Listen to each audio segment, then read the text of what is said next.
Pastikan kesempurnaan iman kita dengan saling berkasih sayang, insya-Allah.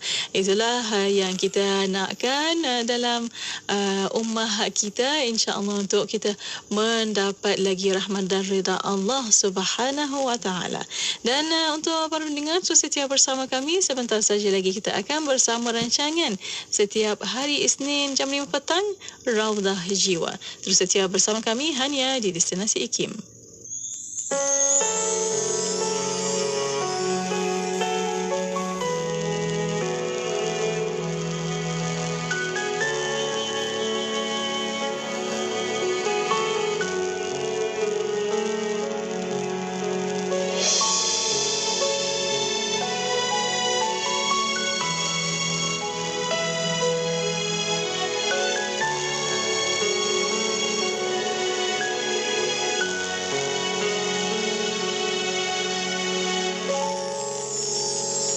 أشهد أن لا إله إلا الله أستغفر الله أستغفر الله اللهم إنا نسألك الجنة ونعوذ بك من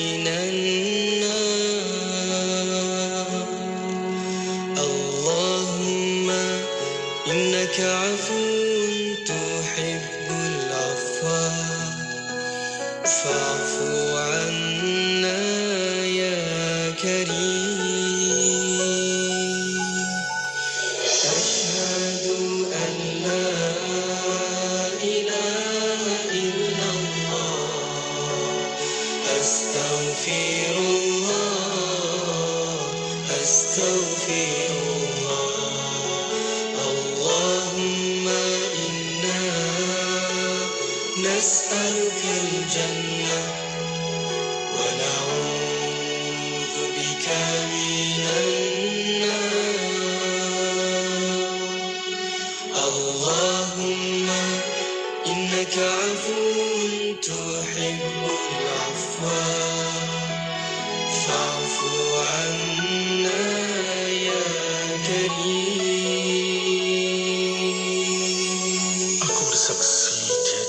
selain Allah. Ampuni aku ya Allah, ampuni aku ya Allah.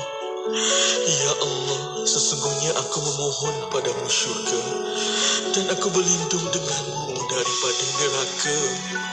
Ya Allah, Engkau Maha Pengampun, Engkau mengasihi orang yang memohon keampunan, maka ampunilah kami, wahai Tuhan yang Maha Mulia. أشهد أن لا إله إلا الله أستغفر الله أستغفر الله اللهم إنا نسألك الجنة ونعوذ بك من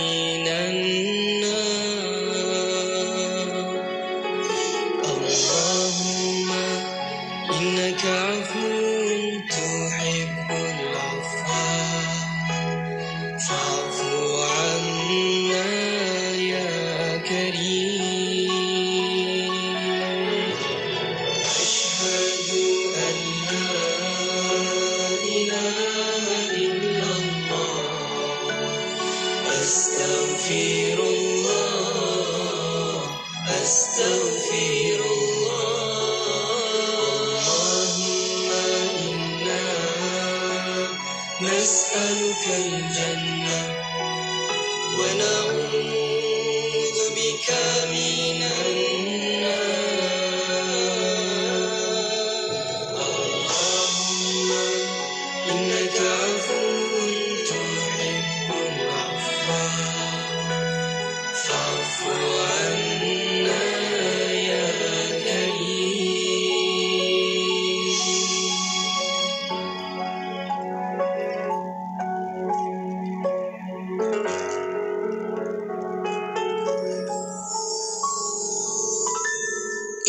motivasi, inforia, Islami, semuanya diikin.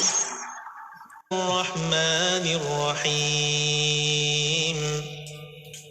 قل اللهم مالك الملك تؤتي الملك من تشاء وتنزع الملك ممن تشاء وتعز من تشاء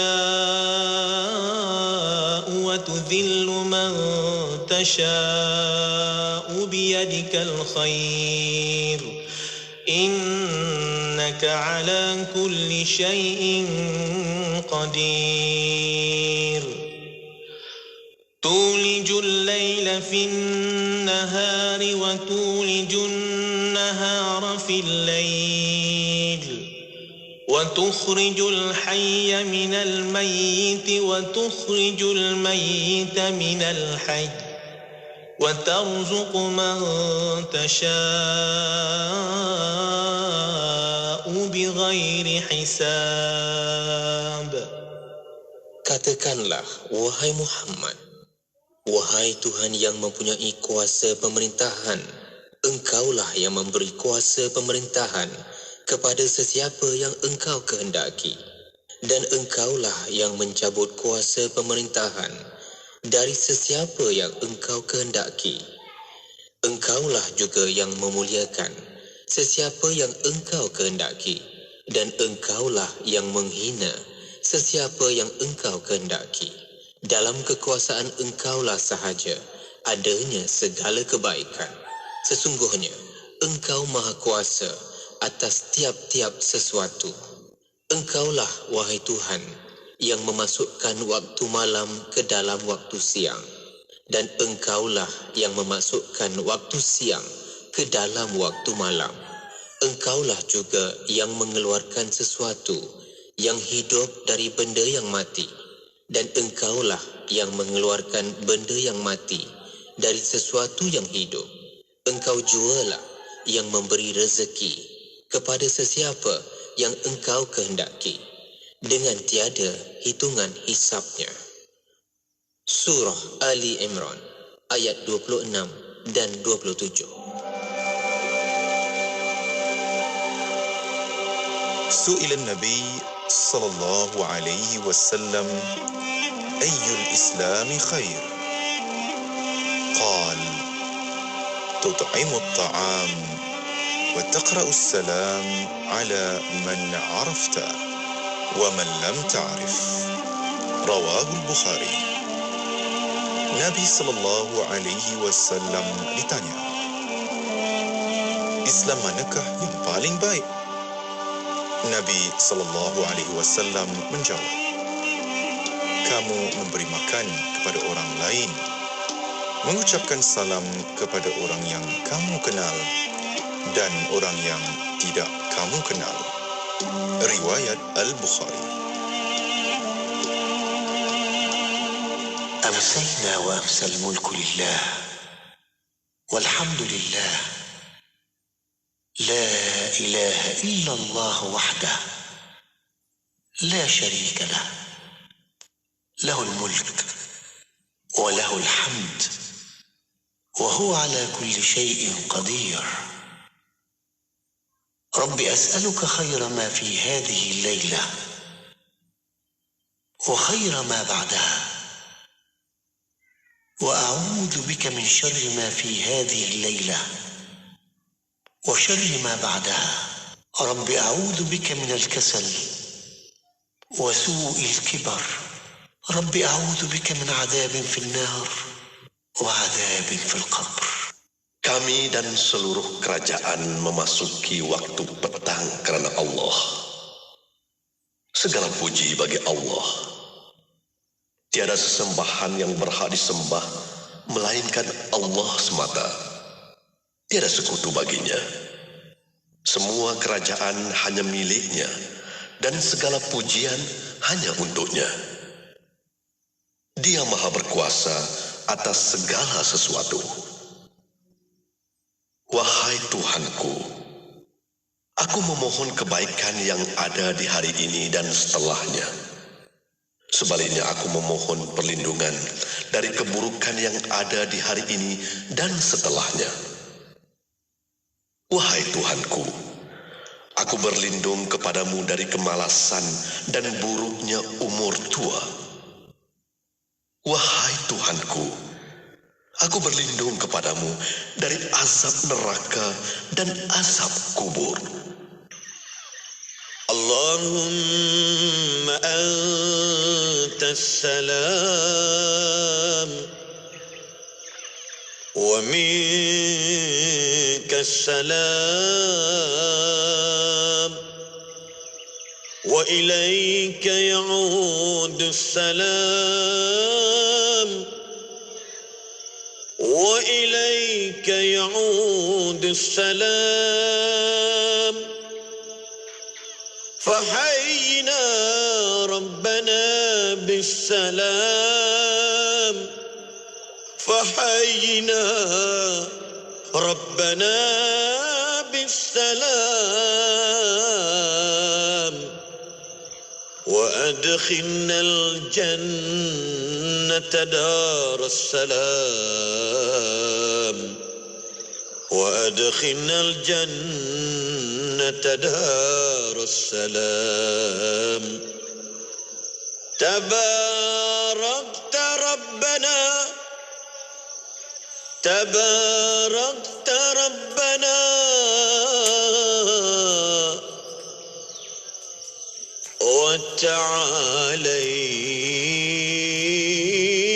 وتعاليت يا ذا الجلال والإكرام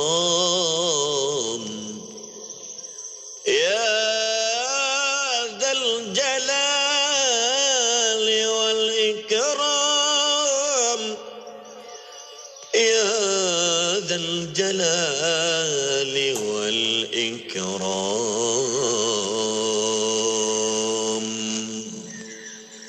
Destinasi IKIM Inspirasi Inforia Islami. Inspirasi Inforia Islami hanya di Radio Institut Kefahaman Islam Malaysia. Assalamualaikum warahmatullahi taala wabarakatuh kepada para pendengar yang masih setia bersama kami untuk waktu ini. Jam kedua bersama Destinasi IKIM. Masih bersama saya Mona Jasman menemani anda sehingga jam 7 malam nanti. Dan untuk para pendengar, perkongsian yang kita bawakan khas untuk anda pada jam ini, kita akan bersama rancangan Raudah Jiwa bersama Al-Fadhil Ustaz Ahmad Adnin Ruslan. Dan untuk petang ini bersama para pendengar, Ustaz nak buka soal jawab sesi ini untuk petang ini bersama para pendengar dari soalan yang lepas dan soalan yang kita nak buka talian WhatsApp konti di waktu ini di 0112900404 dan juga kita akan membawa secara langsung di FB Live IKIM FM, YouTube IKIM Media. Boleh tinggalkan soalan anda di situ juga untuk Ustaz Adnin akan jawabkan insyaAllah sebentar sahaja lagi di rancangan Raudah Jiwa. Terus setia bersama kami hanya di Destinasi IKIM.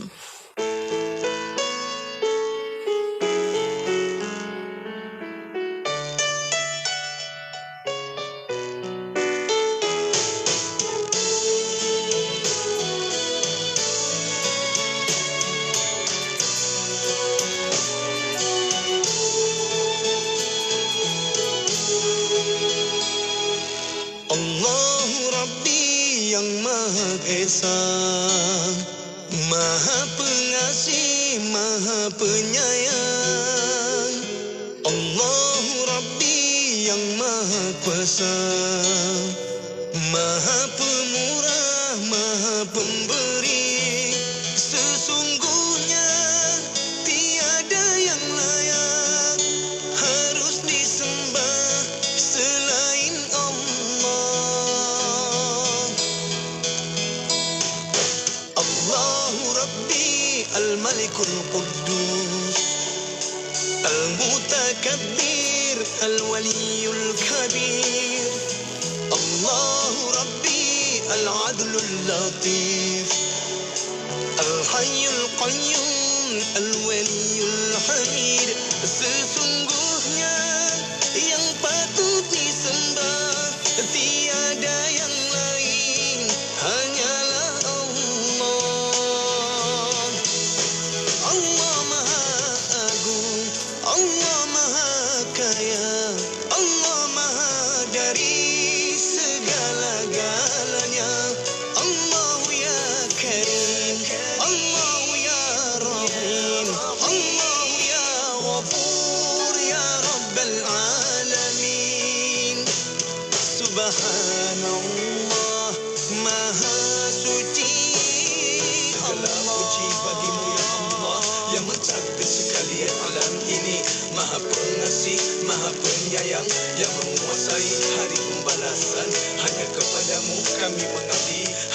Padamu kami meminta pertolongan, tunjukkan kami jalan yang lurus, jalan yang penuh Engkau redoi. Allahu Rabbi yang Maha Esa, Maha Pengasih, Maha Penyayang. Allahu Rabbi yang Maha Kuasa, Maha Pemurah, Maha Pemberi. Sesungguhnya tiada yang layak harus disembah selain Allah. Allah Maha Agung, Allah Maha Kaya, Allah Maha dari segala-galanya. Allahu ya Karim, Allahu ya Rahim, Allahu ya Ghafur ya Rabbal Alamin. Subhanallah, Maha Suci Allah. Allah Maha Agung, Allah Maha Kaya, Allah Maha dari segala-galanya.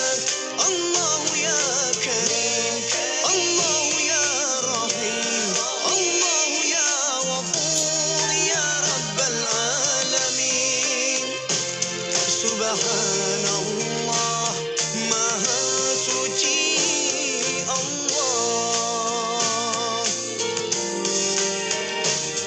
Subhanallah, Maha Suci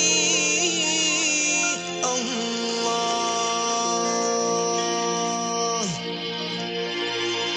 Halal Development Corporation Berhad HDC akan menganjurkan persidangan perniagaan halal sedunia WHBC 2022 peringkat Australia di Pullman Albert Park, Melbourne pada 1 hingga 2 September ini. Persidangan ini juga adalah kerjasama strategik antara HDC dengan Suruhanjaya Pelaburan Australia Austrade dan Kerajaan Negeri Victoria. WHBC Circuit 2022 Australia dilihat dapat menyumbang secara langsung dalam pembangunan keseluruhan halal industri Malaysia dan Australia. Untuk menghadiri atau mendapatkan maklumat lanjut, layari laman sesawang whbc.hdcglobal.com. Siti, kamu ni kejap solat, kejap tak. Jangan buat main-main, Siti. Sibuk, Mak. Masa terhad sikit. Manakah nak rehat untuk makan lagi? Nak cuci makeup sebelum solat lagi? Dah tahu masa tu terhad. Carilah sesuatu yang memudahkan. Kamu tengok Sisa tu. Sempat aja dia nak bersih dan tanggalkan makeup sebelum wuduk. Dia pakai hot set kosmetik Nuraisa, Mak. Nuraisa kosmetik mesra wuduk tu. Habis tu, kenapa kamu tak pakai hot set kosmetik Nuraisa juga? Nuraisa kan kosmetik mesra wuduk. Dapatkan buku-buku galeri ilmu seperti Lasik untuk Jiwa, Laba di Sebalik Bala, Ibrah Kisah-Kisah Hebat Dakwah Nabi Musa AS dan telah terbit bulan purnama dengan harga promosi sebanyak RM18 saja. Anda juga akan mendapat percuma CD terbitan IKIM.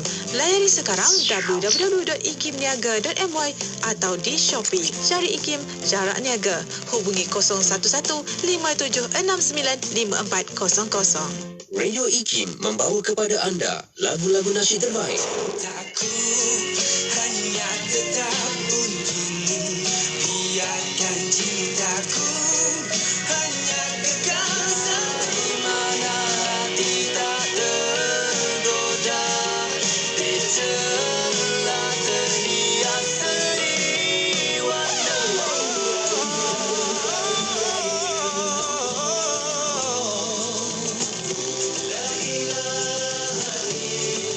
Memberi anda lagu-lagu nasyid yang mengusik jiwa. IKIM, Inspirasi Inforia Islami.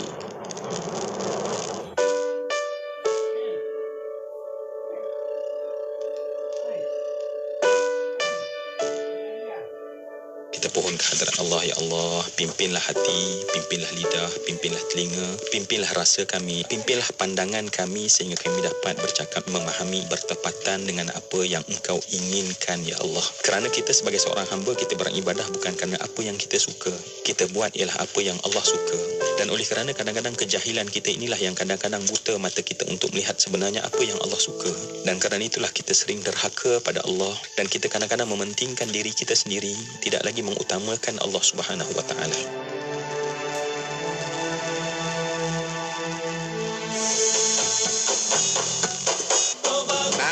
Mari saya Radio IKIM kat Seremban 102.7 FM. Dengar ya.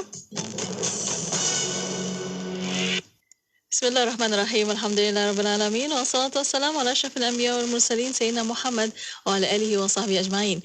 Assalamualaikum warahmatullahi ta'ala wabarakatuh kepada para pendengar yang masih setia bersama kami di Radio Istiqamah Aman Islam Malaysia, Radio IKIM. Alhamdulillah untuk waktu ini masih bersama Destinasi IKIM bersama saya Mona Jasman, dan untuk waktu ini ke jam kedua pada hari Isnin, Alhamdulillah kita bersama rancangan khas yang kita sediakan untuk anda para pendengar bersama rancangan Raudah Jiwa.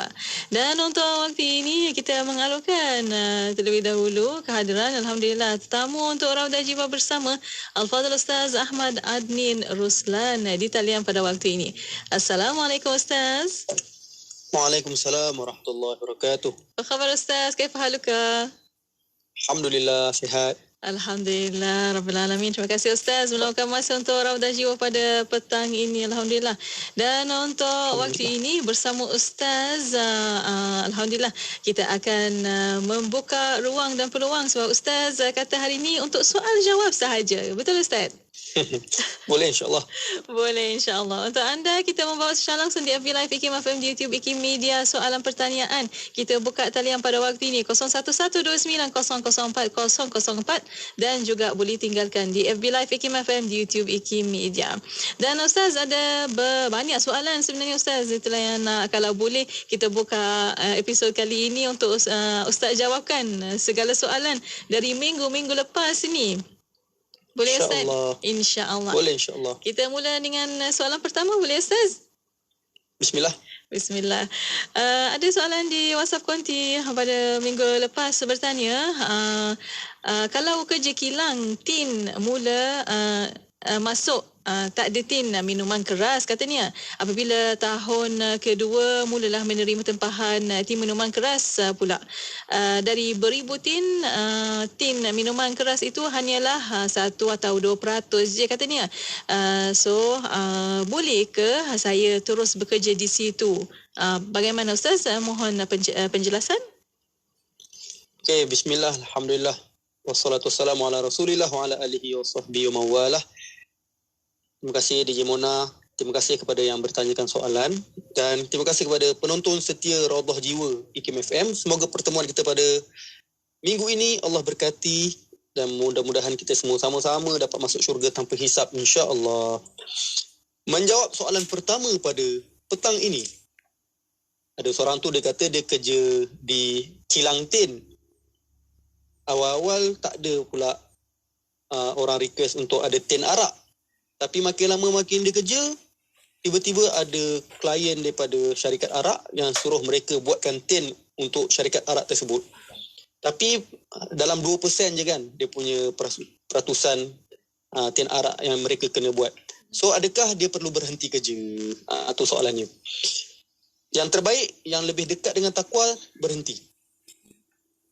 Sebab apa? Sebab ada hadis Nabi SAW bukan sahaja melarang arak, tapi yang menjual arak, yang membuat arak, yang deliver arak dan apa-apa yang berkaitan dengan arak, benda tu pun Allah laknat. So kalau kita terlibat untuk membuat tin arak tersebut, maka takut-takut kita akan tersenarai daripada golongan orang yang Allah laknat. Maka nasihat saya, yang lebih dekat dengan takwa, berhentilah. Saya yakin kalau kamu berhenti tu, yes, memang susah. Sebab nak cari kerja zaman sekarang mungkin sangat tough. Tapi kalau berhenti tu kerana Allah, kerana kita tahu di dalam pekerjaan kita tu ada unsur-unsur yang Allah larang, dan kita berhenti tu untuk mematuhi perintah Allah, yang mana kita pun tahu apa-apa yang kita buat yang Allah redha, maka itu akan mendekatkan diri kita dengan takwa. Maka janji Allah untuk orang yang bertakwa, wa may yattaqillaha yaj'al lahu makhraja wa yarzuqhu min haitsu la yahtasib. Siapa yang bertakwa, Allah akan bagi jalan keluar bagi segala masalah dan Allah akan bagi rezeki dari penjuru yang tak disangka-sangka. Okay, ini bukan terpakai dalam isu arak sahaja. Kalau ada kedai serbadeka yang terpaksa jadi cashier jual arak, bagi saya, berhenti adalah jalan yang terbaik. Tapi berhenti tu biarlah atas dasar takwa. Pasti dan pasti Allah akan bagi rezeki yang lebih baik di masa akan datang. Wallahualam. Ya, Alhamdulillah. Terima kasih Ustaz atas pencerahan untuk petang ini. Dan ada soalan satu lagi Ustaz bertanya, kita tahu bahawa rezeki Allah adalah luas. Nak tanya Ustaz, Allah bagi rezeki tapi kita tak dapat merasa nikmat Allah dari rezeki itu. Macam mana harta yang macam harta banyak tapi tak dapat nikmat dari kekayaan tersebut? Mungkin kita ada kesalahan kecil yang kita sendiri tak tahu. Macam mana nak buat Ustaz? Okey. Pertama sekali kita kena tahu soal rezeki ni, soal keberkatan dalam rezeki ni bukanlah ditentukan kepada sekaya manakah kita, sebahagia manakah kita. Sebab kalaulah kita melihat kebahagiaan itu adalah kayu ukur kepada keberkatan, maka orang-orang bukan Islam ataupun orang yang bekerja dengan pekerjaan yang haram, yang dia dapat duit banyak, lepas tu daripada duit banyak tu dia boleh travel, boleh happy, boleh bergelak tawa. Adakah itu berkat? Sebenarnya kebahagiaan daripada segala harta yang kita ada ni, daripada rezeki yang kita ada, bukanlah kayu ukur kepada keberkatan. Keberkatan rezeki yang sebenar adalah sejauh mana rezeki yang Allah bagi pada kita itu membuatkan kita semakin taat pada Dia. Rezeki yang Allah bagi itu membuatkan kita lebih mudah untuk menunaikan perintah-perintah Allah dan meninggalkan larangan-larangan Allah. Itulah keberkatan rezeki yang sebenar. Walaupun duit kita tak banyak mana, tetapi dengan duit kita yang sedikit tu membuatkan kita semakin dekat dengan Allah, itulah keberkatan. Ataupun Allah bagi kita harta yang banyak. Daripada harta yang banyak tu kita gunakan untuk buat benda-benda yang Allah redha, membuatkan kita semakin dekat dengan Allah, maka itulah keberkatan. Keberkatan tu bukan diukur kepada bisnes kita makin berkembang, rumah kita makin besar, kereta kita makin mewah. Bukan. Itu bukan neraca keberkatan. Sebab itulah kalau kita dah ada banyak duit, kita dah ada rumah besar, tapi kita rasa kosong dalam jiwa kita. Kita rasa hilang kemanisan terhadap nikmat-nikmat yang Allah dah bagi tersebut. Maka cek balik diri kita, adakah kita menggunakan segala nikmat yang Allah dah bagi tu untuk kita kembali pada Allah, ataupun kita gunakan segala nikmat yang Allah dah bagi tu untuk kita terus lalai dan sombong daripada melakukan perintah-perintah Allah. Kerana sesungguhnya kelalaian itulah yang membuatkan hati kita terasa kosong. Kalau kita ingin merasai bahagianya, mendapat rezeki yang berkat, caranya adalah gunakan nikmat yang Allah dah bagi ke arah benda yang Allah redha, dan kita menggunakan nikmat yang Allah bagi ni untuk kita semakin dekat pada Allah Subhanahu Wa Taala. Wallahu a'lam. Ya, Alhamdulillah. Terima kasih Ustaz. Ada soalan di FB Live IKIM FM pada waktu ini Ustaz bertanya, bagaimana kita boleh kekal istiqamah dengan menuntut ilmu? Silakan Ustaz. Okey, macam mana kita nak istiqamah menuntut ilmu, sahabat sekalian? Pagi tadi saya ada ceramah dekat satu sekolah. Ada seorang budak perempuan ni, dia tanya, macam mana nak istiqamah menuntut ilmu? Soalan lebih kurang. Tapi dia cerita situasi dia adalah sampai satu masa dia rasa give up. Dia rasa malas, rasa putus asa untuk menuntut ilmu. Macam mana dia nak atasi perasaan keputusasaan tersebut dalam dia nak menuntut ilmu? Secara peribadi, saya cenderung untuk mengambil pendapat-pendapat ulama' yang mengatakan punca kenapa kita susah nak istiqamah adalah kerana kita tidak ada keikhlasan. Yang mana seorang ulama' Muhammad Ahmad Ar-Rashid, beliau berkata, al-futur ba'dal mujahadah min fasadil ibtida'.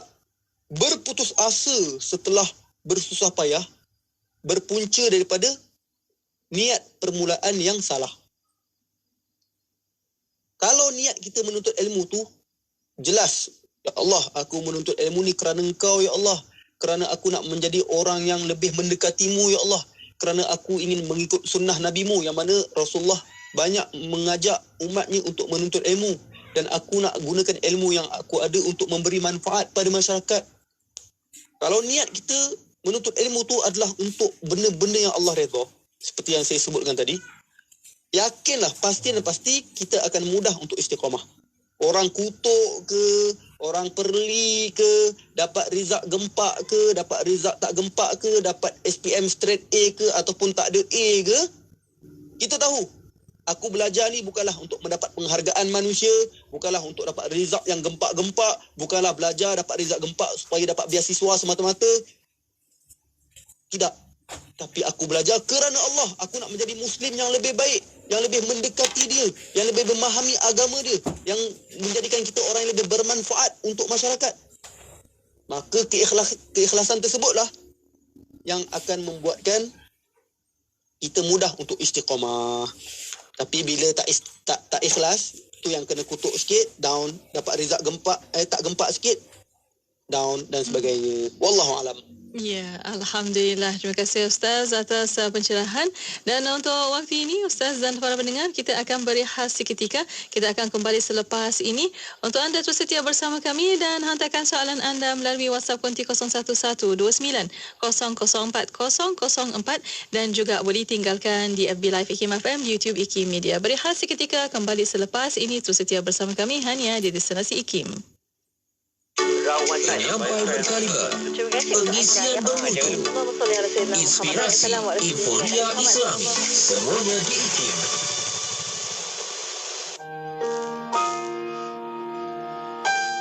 Di antara adab-adab tatkala membaca Al-Quran adalah ikhlas tatkala membacanya, iaitu semata-mata kerana mencari redha Allah Subhanahu wa taala. Ini perkara yang kita kena betulkan bila mana kita nak baca Al-Quran. Terutama bulan Ramadan. Kita ada kumpulan-kumpulan tadarus. Bukan yang dijaga adalah bacaan. Tapi nak tengok siapa habis dulu. Kita kena ingatkan diri kita. Keutamaan kita adalah membaca Al-Quran. Kerana ia satu-satunya mukjizat yang mana Allah berikan kepada Nabi yang masih kekal sehingga hari ini.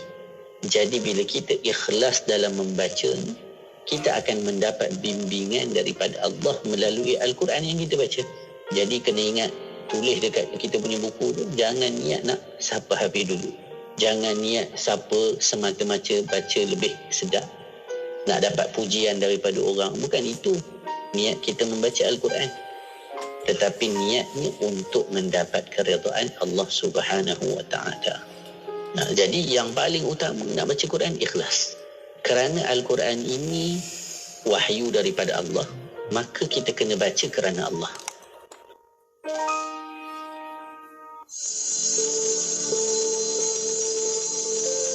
Kehidupan Rasulullah SAW umpama mata air jernih yang tidak pernah keruh dan kering. Ia sentiasa sedia menawarkan air bagi yang kehausan. Tiada manusia yang lebih baik dari Rasulullah SAW.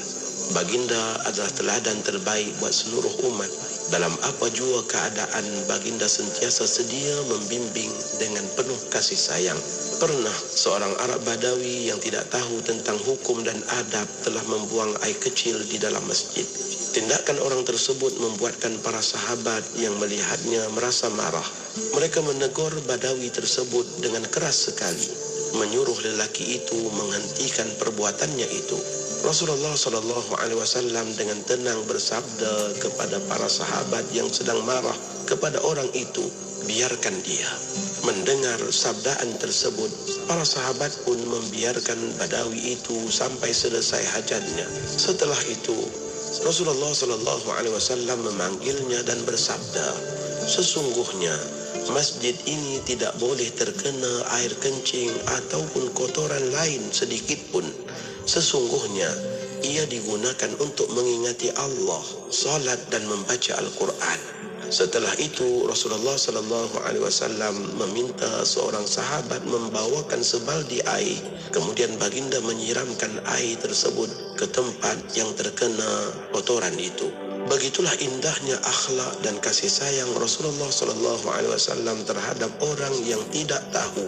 Walaupun baginda adalah seorang yang paling mencintai masjid dan menjaga kesucian masjid, baginda tidak menunjukkan sikap amarah kepada orang itu, tidak mengusirnya, tidak berkata kasar kepadanya, kerana dia seorang yang tidak tahu. Badawi itu disantuni dengan nasihat dan layanan yang baik. Baginda juga menjelaskan kenapa perbuatan itu tidak dibenarkan hingga orang itu memperolehi ilmu yang dia patut tahu. Santunilah mereka yang tidak tahu, kerana mereka perlukan orang berilmu yang menegur dengan hikmah. Bicara bermanfaat berbagai segmen, rancangan dakwah setiap hari, lagu-lagu Islami sepanjang masa. Dengarkan di IKIM, Inspirasi Euforia Islami.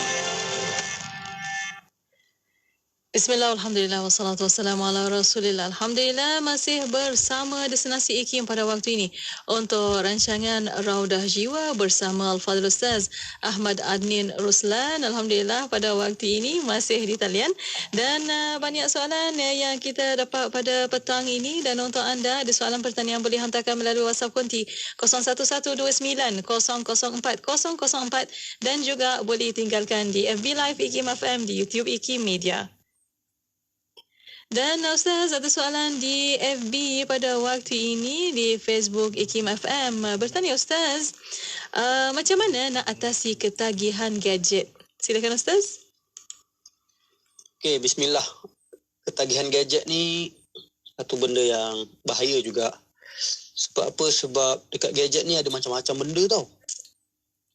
Salah tekan, maka possibility untuk hati kita rosak tu tinggi. Lagi-lagi sekarang ni duduk seorang-seorang dalam bilik pun kita dah boleh buat maksiat juga dengan memilih ataupun klik benda-benda yang tak sepatutnya. So macam mana nak atasi ketagihan gadget? Pertama sekali kita kena latih otak kita. Kena latih otak kita. Sebab benda-benda ketagih ni dia bukan sahaja melibatkan iman kita, tapi dia melibatkan otak. So kadang-kadang kita dah tahu benda tu salah. Iman kita dah tahu benda tu salah, tapi kita susah nak kawal. Sebab apa? Sebab ketagih. Ketagihan tu otak.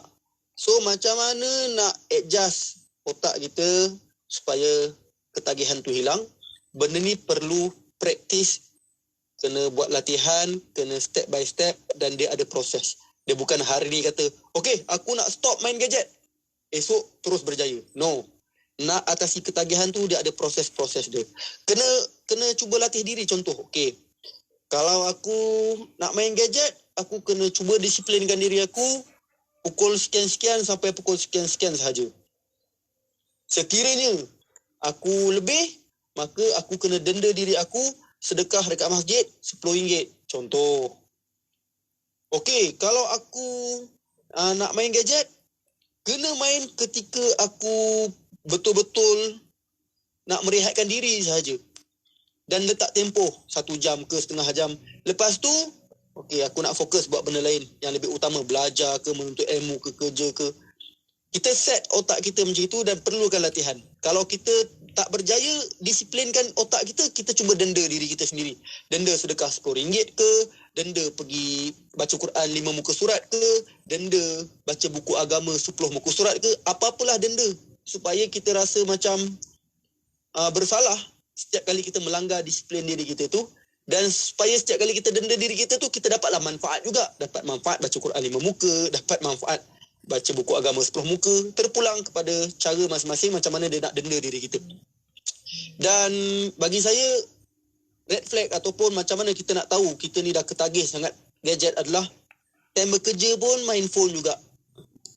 Time bekerja ni main game. Ataupun sampai kita punya pelajaran tu terabai, asyik main phone je, main game je.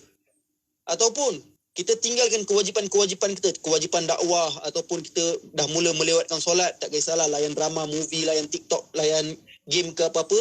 Benda tu semua sepatutnya membuatkan kita dah sedar, aku ni dah teruk sangat ni, dah lalai sangat ni. Kita kembali pada landasan yang sebenar. Sekali lagi saya bagi tahu, ketagihan ini perlukan latihan untuk kita meninggalkan perkara tersebut. Dia bukan sekadar aku nak berubah, lepas tu settle. Tak, kena disiplinkan diri step by step. Boleh jadi seminggu, boleh jadi sebulan, boleh jadi setahun, boleh jadi 10 tahun. Yang penting jangan berhenti berusaha. Ya, betul. Kena istiqamah untuk itu. Lemahkan syaitan itu. Masya Allah. Dan ada satu soalan lagi, Ustaz. Bertanya, macam mana nak jadikan anak-anak solat dan baca Al-Quran ikhlas kerana Allah. Bukan sebab takut kepada ibu bapa atau takut kena rotan. Bagaimana, Ustaz? Okey.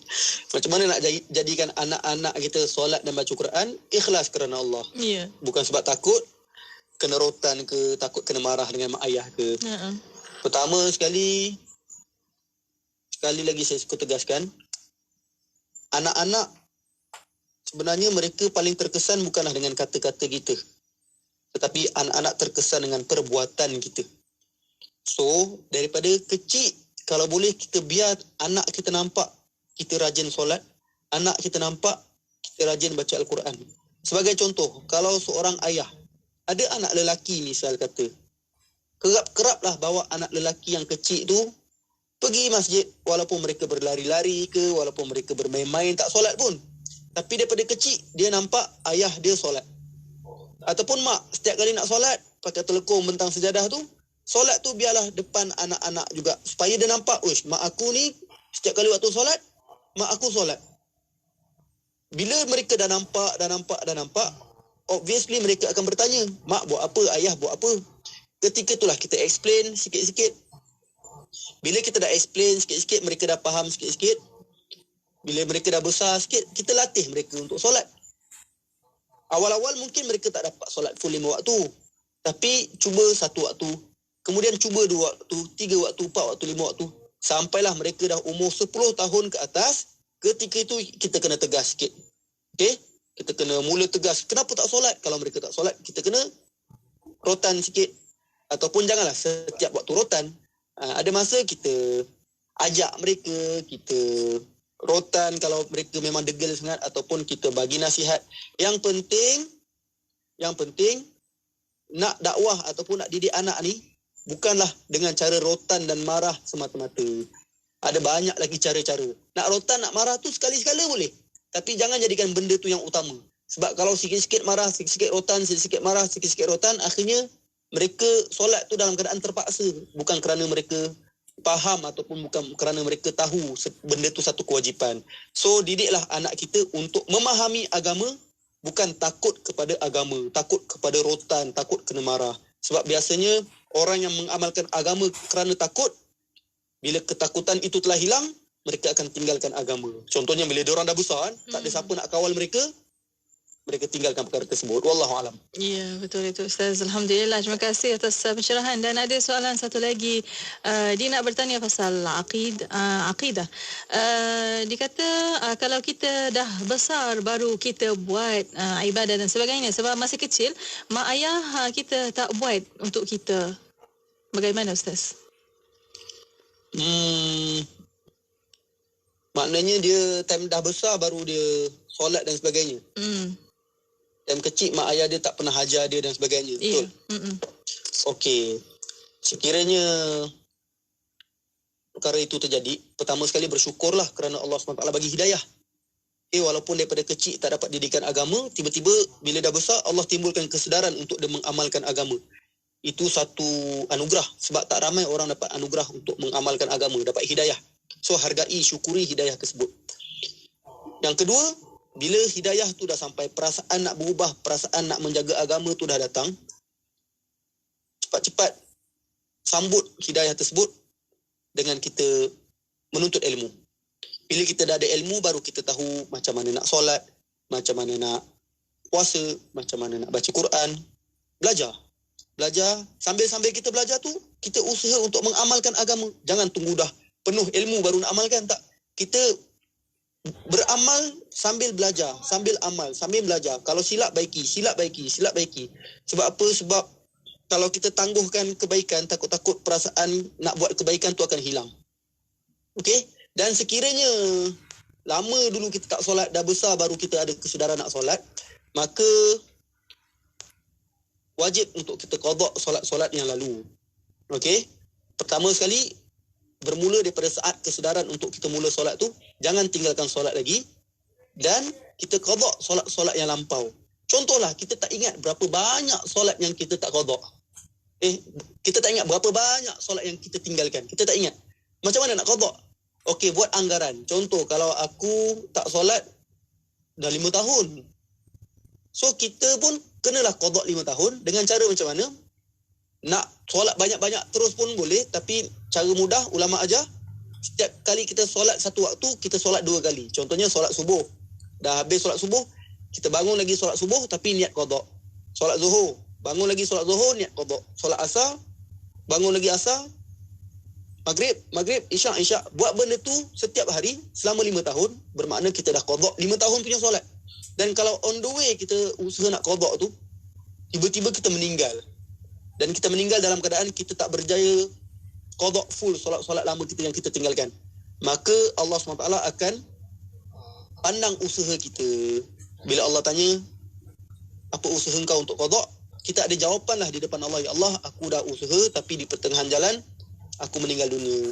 Mudah-mudahan berkat usaha kita tu Allah terimalah amalan kita dan terimalah taubat kita. Wallahu alam.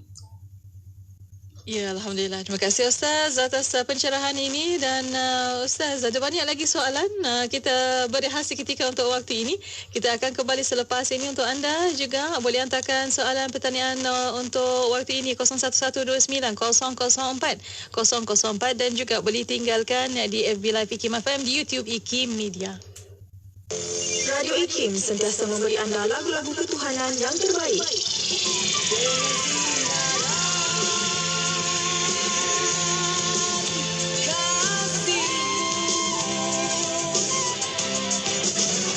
Hilangkan keraguan, terangkan kegelapan apa yang ada di langit dan bumi. Di sini aku perjuangkan. IKIM memberi anda lagu-lagu ketuhanan yang mengusik jiwa. IKIM, inspirasi euforia Islami. Sebab tu kadang-kadang dalam kehidupan kita rasa macam subhanallah, aku tak mau macam ni tapi Allah bagi macam ni. Aku tak mau macam ni tapi Allah bagi macam ni. Rupa-rupanya yang kita rasa tak baik, itulah yang baik untuk kita, tuan-tuan. Allah nak kebaikan-kebaikan tu dalam kehidupan kita. Allah bagi ilmu kat kita, bukan sekadar ilmu. Allah bagi kita mampu untuk beramal dengan ilmu tersebut sehingga kan orang di sekeliling kita redha dekat kita. Kalau tuan-tuan boleh bayang tak, kalau kita dulu macam mana? Kita dulu bukan macam ni. Kita dulu tenggelam dalam maksiat, kita buat benda-benda yang tak patut kita buat dan orang benci dekat kita. Tapi sekarang Allah beri hidayah dekat kita, tuan-tuan. Allah alihkan kita duduk di situasi yang lebih baik. Maka manfaatkan sebaiknya ilmu yang kita belajar. Kita beramal dengan sungguh-sungguh beramal, tuan-tuan. Dengan sedikit ilmu yang kita dapat, kita berusaha bersungguh-sungguh untuk kita beramal dengannya. Dan mudah-mudahan dia menjadi tanda bahawa Allah sedang melimpahkan kasih sayang dan cintanya untuk kita. Hari cuti ni nak rancang apa ya untuk anak-anak? Kakak tolong mama kemas dapur. Abang pula cuci bilik air. Adik buat apa? Adik boleh tolong susun buku atas rak. Penuhi waktu terluang anak-anak anda seperti hari cuti mereka dengan melakukan kerja-kerja rumah. Bukan saja boleh memanfaatkan masa cuti, tetapi dapat memberi anak-anak kemahiran dan mendidik mereka tentang tanggungjawab. Mahukan pelbagai informasi terkini? Teruskan bersama kami di IKIM, Inspirasi Euforia Islami. Inspirasi Euforia Islami hanya di Radio Satu Kefahaman Islam Malaysia. Terima kasih kepada anda yang masih setia bersama kami. Untuk waktu ini, Destinasi IKIM masih bersama anda untuk rancangan Raudah Jiwa bersama Al-Fadhil Ustaz Zanin Ruslan.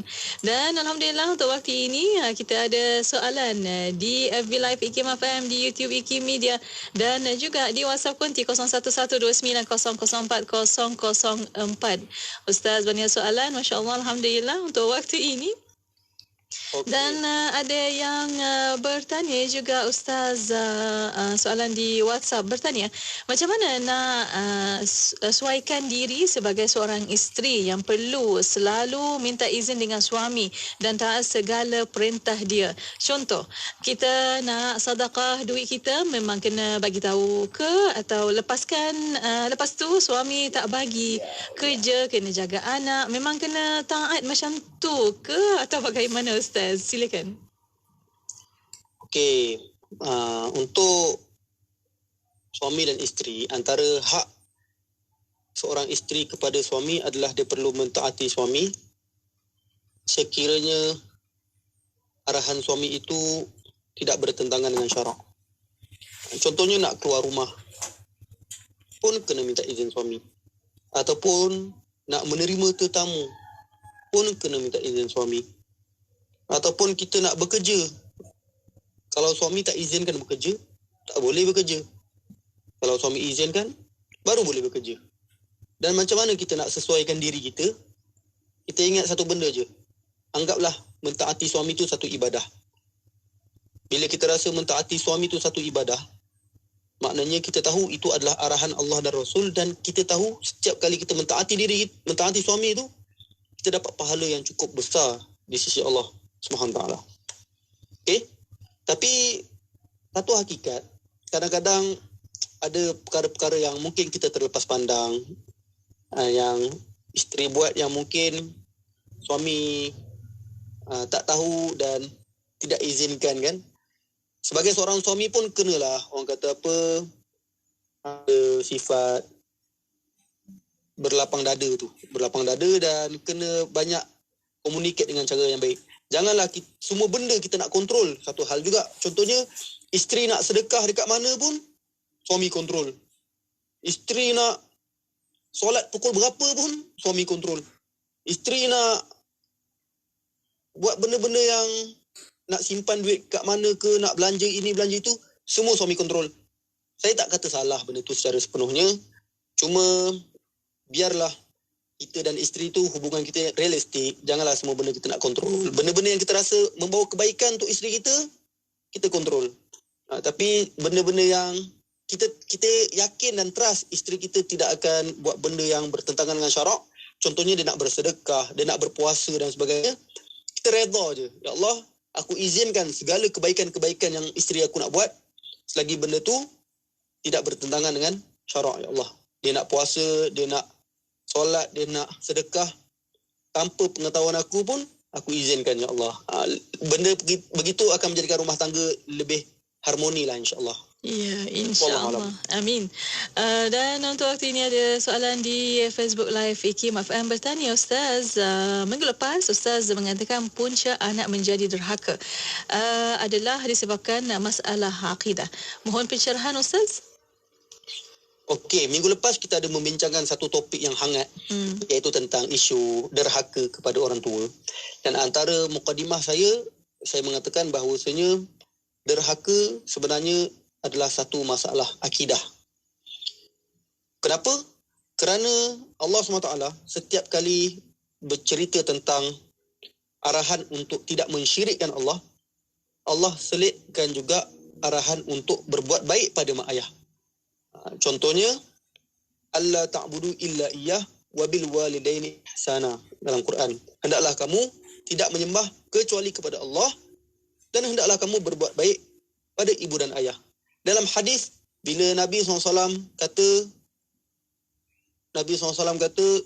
dosa yang paling besar di antara dosa-dosa yang besar adalah mensyirikkan Allah dan derhaka pada mak ayah. Sekali lagi Allah gandingkan antara tauhid, antara akidah, iaitu masalah kesyirikan, dan juga masalah derhaka. Kenapa derhaka ni adalah masalah akidah? Para ulama mengatakan, orang yang yakin bahawasanya Allah itu Tuhan, dia tidak akan derhaka pada mak ayah dia. Sebaliknya, selalunya orang yang derhaka pada mak ayah dia, sebenarnya dia sedang menderhakai Allah SWT. Kenapa?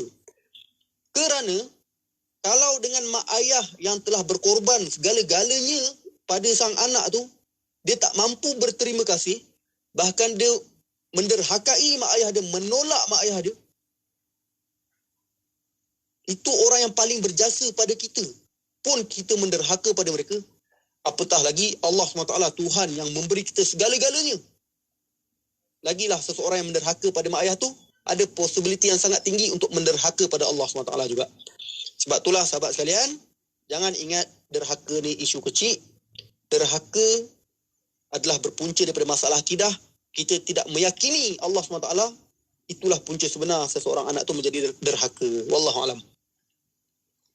Terima kasih Ustaz atas pencerahan dan ada satu soalan lagi pada waktu ini bertanya di FB tadi. Ustaz mengenai niat. Bolehkah sekiranya apabila kita nak buat sesuatu kebaikan itu kita niat sebab nak dapat pahala dan masuk syurga atau perlu niat nak dapat keberkatan Allah sahaja? Bagaimana Ustaz? Okey, bila kita sebut niat kerana Allah, apakah maksud niat kerana Allah? Saya bagi satu perumpamaan. Kita bekerja. Kita bekerja kenapa? Sebab nak dapat gaji. Nak dapat gaji yang halal. Okey, soalan saya, kalau orang tu dia berniat bekerja untuk mendapat gaji yang halal, adakah itu kerana Allah? Jawapannya ya. Kenapa ya? Kerana Nabi yang suruh seseorang itu bekerja untuk mendapat rezeki yang halal. So, orang yang berniat, ya Allah, aku kerja ni untuk mendapat gaji yang halal, itu sebenarnya kerana Allah. Walaupun dia tak sebut, sahaja aku bekerja kerana Allah. Saya bagi contoh yang lain. Seorang doktor sedang merawat pesakit. Dan dia niat untuk memberi manfaat lah pada pesakit tersebut. Adakah itu dikira kerana Allah? Jawapannya, ya, itu kerana Allah juga. Walaupun dia tak sebut, sahaja aku merawat pesakit kerana Allah. Walaupun dia tak sebut benda tu. Tapi dia tahu benda yang dia tengah buat tu adalah memberi manfaat pada pesakit tu, yang mana memberi manfaat pada orang lain adalah perintah Nabi. Khairun nas anfa'uhum linnas. Sebaik-baik manusia adalah orang yang memberi manfaat pada manusia. So, apa-apa yang kita buat yang merupakan perintah-perintah Allah dan kita sedar kita buat perkara tersebut adalah untuk menunaikan perintah Allah, maka itu dikira ikhlas. Berbalik pada soalan yang bertanya tadi, kalau kita buat satu kebaikan, niat nak dapat pahala, nak dapat syurga, adakah itu dikira ikhlas? Jawapannya, ya. Kenapa? Kerana Rasulullah yang suruh kita doa, minta syurga. Rasulullah yang suruh kita beramal untuk mendapatkan syurga. Rasulullah yang suruh kita beramal untuk kita mendapat rahmat dan pahala. Sebab bila kita dapat pahala, kita dapat rahmat Allah, kita dapat masuk syurga. Bila dapat masuk syurga, insya-Allah kita akan dapat melihat wajah Allah di dalam syurga. So, sebenarnya antara tanda-tanda ikhlas adalah kita buat kebaikan untuk mendapatkan ganjaran-ganjaran Allah. Saya bagi contoh, dalilnya, Rasulullah bersabda, Man shoma Ramadan imanan wa ihtisaban, ghufira lahu ma taqaddama min dhanbi. Siapa yang berpuasa dengan penuh keimanan dan untuk mengharapkan ganjaran Allah, Allah akan ampunkan semua dosa-dosanya yang lalu. Nampak? Kita buat satu kebaikan kerana keimanan dan juga untuk mengharapkan ganjaran. Itu pun antara bentuk-bentuk ikhlas juga. So, tak ada masalah kita beramal untuk mendapatkan pahala, untuk mendapatkan syurga. Itu pun bentuk-bentuk ikhlas. Wallahu a'lam. Ya, Alhamdulillah. Terima kasih Ustaz. Atas soalan di WhatsApp Konti pada waktu ini bertanya merujuk kepada soalan taat suami tadi Ustaz. Kalau suami yang syulas dalam tanggungjawab, tak sediakan tempat tinggal, tanggungjawab sekadar asal boleh je, memang wajib juga ke nak taat dia? Bagaimana Ustaz? Soalan yang menarik. Ya. Kalau seorang suami itu dia culas menunaikan tanggungjawab, tak bagi nafkah dan sebagainya, so adakah si isteri itu masih wajib mentaati suami? Jawapannya ya. Dia masih wajib mentaati suami. Selagi mana si suami itu tidak menyuruh dia melakukan perkara yang Allah larang. Saya bagi contoh yang mudah. Isteri Fir'aun. Siapa isteri Fir'aun? Asiyah. Fir'aun tu kira manusia yang paling jahat lah, mengaku Tuhan dan sebagainya. Tetapi Asiyah masih mentaati dia, menunaikan tanggungjawab dia sebagai isteri kepada Fir'aun. Bab suami tak tunaikan tanggungjawab, itu masalah dia orang. Kita janganlah membalas kejahatan dengan kejahatan. Kita balaslah kejahatan dengan kebaikan. Mudah-mudahan berkat kita membalas kejahatan dengan kebaikan tu menjadi asbab hidayah untuk suami kita sedar akan kesilapan dia. Hari ini banyak berlaku, bila orang buat jahat pada kita, kita balas dengan kejahatan. Bila orang tak tunaikan hak kita, kita pun tak tunaikan hak dia. Jangan macam itu. Antara bukti kita ni orang Islam yang baik adalah kita tunaikan hak tanpa menuntut hak. Orang tak tunaikan hak kita, itu belakang cerita. Yang penting kita tunaikan hak orang. So, suami tak tunaikan hak pada isteri, itu dosa dia lah. Kita kena tegur. Tapi kita sebagai isteri, tunaikanlah hak suami. Mudah-mudahan benda tu dapat merubah hati suami tu, insya-Allah. InsyaAllah. Amin ya rabbal alamin. Alhamdulillah. Banyak soalan sebenarnya Ustaz di WhatsApp konti, di Facebook, Masya Allah. Tapi itu kesempatan yang kita ada untuk waktu ini dan tinggal sedikit masa Ustaz. Mungkin ada pesanan, kata-kata akhir daripada Ustaz, silakan. Okey, terima kasih kepada semua yang bertanya. Semoga setiap pertanyaan sahabat-sahabat sekalian dapat membuka pintu ilmu kepada mereka-mereka yang mendengar, insya-Allah. Dan saya minta maaf kalau ada tersilap jawab dan tersilap kata. Dan kalau saya ada tersilap ke apa, tegur je, tak ada masalah. Kita sama-sama orang beriman dan teguran tu sentiasa bermanfaat untuk orang beriman. Dan sebagai kesimpulan ni, saya nak jawab satu soalan terakhir. Sebab saya ada perasan tadi saya tersalah jawab soalan. Yang mana saya nampak ada yang bertanya tadi, akikah boleh tak kalau kita dah besar baru kita buat, sebab masa kecil mak bapak kita tak buat untuk kita? So jawapannya boleh. Akikah ni hukum dia sunat. So kalau tak buat pun tak apa. Tapi sekiranya kita nak buat, mak bapak kita dulu kecil tak mampu, tak buat akikah untuk kita. Bila kita dah besar, kita dah berkemampuan nak buat akikah untuk diri kita sendiri, boleh ke tak boleh? Boleh. So semoga jawapan tu menjawablah persoalan tadi. Wallahualam. Terima kasih kepada semua yang setia bersama rancangan Rawdah Jiwa. InsyaAllah minggu depan kita akan mengupas tajuk yang lebih menarik, insyaAllah. Terima kasih DJ Mona.